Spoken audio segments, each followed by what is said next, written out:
Yes, I am into.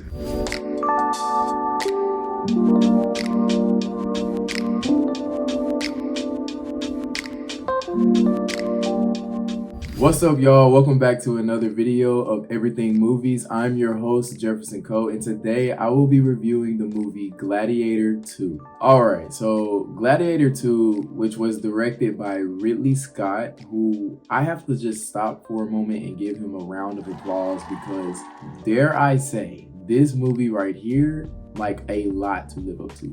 And I personally think that it reached it. It reached it for sure, and even went a little bit above and beyond, in my opinion, because that third act is something I'll touch on later on in the video. But that third act was, oh my goodness. But anyways, so I say that it had a lot to live up to it because Gladiator 1 was just such a phenomenon. Like, it came out 24 years ago in the year 2000. Everything about that first film just like set the groundwork for the second one, and it was just like everything about it was just amazing. The action, the story, the music is iconic. Honestly, if I'm gonna be honest with you, I had never seen the first movie until like a week before I saw the second movie, but I had always heard that Gladiator was just that movie. Like, it was one of those movies that you had to go see. And so I had just been postponing it for years, y'all, for years. But I will say that I did listen to the music because I'm a big music fan. And Hans Zimmer is just amazing. He's an amazing composer. So he kind of like reeled me into this movie, into the first one. Man, I was kind of disappointed to find out that he wasn't going to be in the second movie. Like, he wasn't going to be like composing the music for the second movie. But I still think that this second movie paid a lot of homage to the first movie, and when it comes to the music, the story, the action pieces, set pieces, everything about it was like, I could tell that they were, redoing the story beat for beat. Now, speaking of the story, let's get into it. So the plot of the story is, it follows the character of Paul Mescal. Well, he's not the character, but he's the actor. But Paul Mescal's character is the main character, and we meet him in the country that he currently lives in, and it's an African country, and they're about to get invaded by Rome. And as we all know, Rome in the history. In actual history, Rome like invaded a lot of different places and conquered a lot of different countries, and because they were expanding their country. And so in the beginning, I kind of knew like what was about to happen. They were about to lose, and that's when the story was going to take off, and that's exactly what happened. So Paul Mescal's character goes into slavery and becomes a gladiator, and that's kind of how the story goes. Now, it was his movie, but it's the supporting cast like Denzel Washington, Pedro Pascal, Connie Nielsen. Those four right there, they carried the movie. When I tell you they carried it. And it was still Paul Mescal's movie, but Denzel carried. Like, he was really, really good. He was a really big standout for me. And we all know how good of an actor Denzel is, but to me, it felt like he was acting like rent was due. Like, he was acting like he was a 20-year-old actor who was trying to get his foot in the game. He's hungry.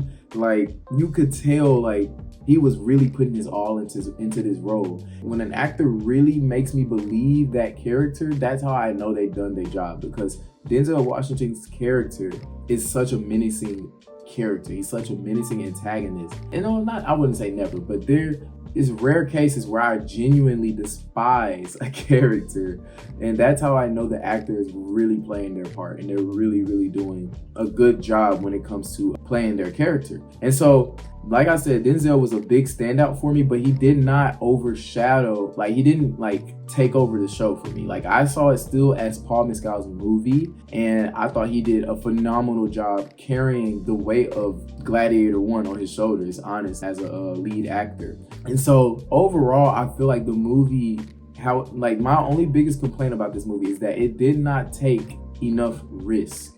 So I watched the first movie a week before I watched this new one, and I could literally remember everything from the first movie, and I could tell that in this new one, they were just hitting everything beat by beat. Like, okay, the first scene started off with a fight.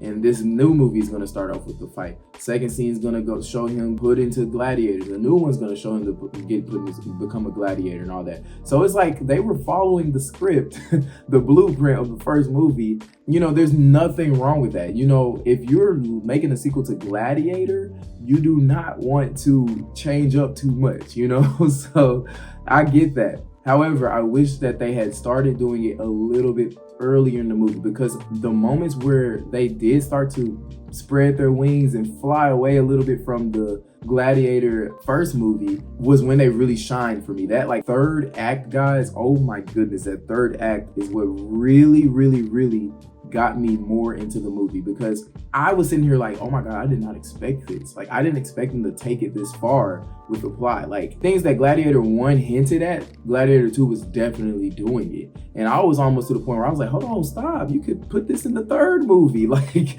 you're doing too much right now. So like the second movie, like towards the end, I was like, y'all chill out, you know, because this could really be good used for a third movie if y'all want to. You know, I was fine that they were taking those leaps of faith, because throughout the whole movie, you could tell that they were too shy to really like, you know, I don't want to go away too far from what Gladiator 1 did. But I'm glad that they took those risks towards the end. So overall, I think that this movie was a fun, action-packed movie and a very enticing story. Like, it was very engaging. I was literally engaged the entire time. And it was like a pretty long movie. It's about as long as like 2 hours and 30 minutes, 2.5 hours. And that's pretty long for most people. For me, not really. Like, I think that's like a normal length for a movie, or for a movie like this, like a rated R with a lot of plot, a lot of action, a lot of just things to think about while you're watching the movie.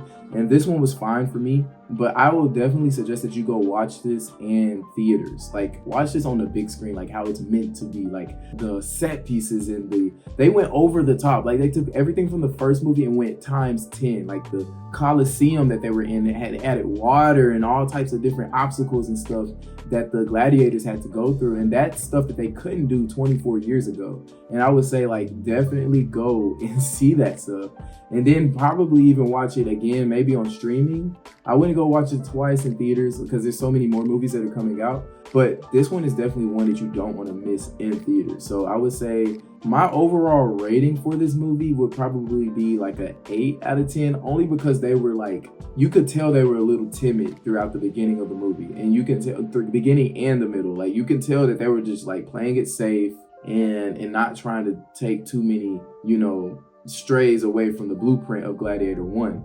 However, towards the end is where I really believe that they shined the most, and I really believe that that's where their strength lied in this movie. That's why I'm giving them that 8, because I'm like, yeah, if they had showed me more of that, or they got me at least excited for a third movie if they do decide to continue with that third movie. Like, I want to see what could happen if Rome fell. I want to see what could happen, you know, who's going to be the next leader, who's going to be the next emperor. Are they going to continue to be in an empire, or are they going to go back to being a republic? I mean, obviously, I could just look that up, but I would like to see it in a movie, you know? So that is my rating for this movie. That'll be all for me in this review. If you liked what you saw here today, please like and subscribe to my channel, where I will be posting more and more reviews of more movies that I've seen and more movies that I've watched in the past as well. So if you like what you see here, just stick around, guys, stick around. So that'll be all. My name is Jefferson Cove, and I will see you all next time.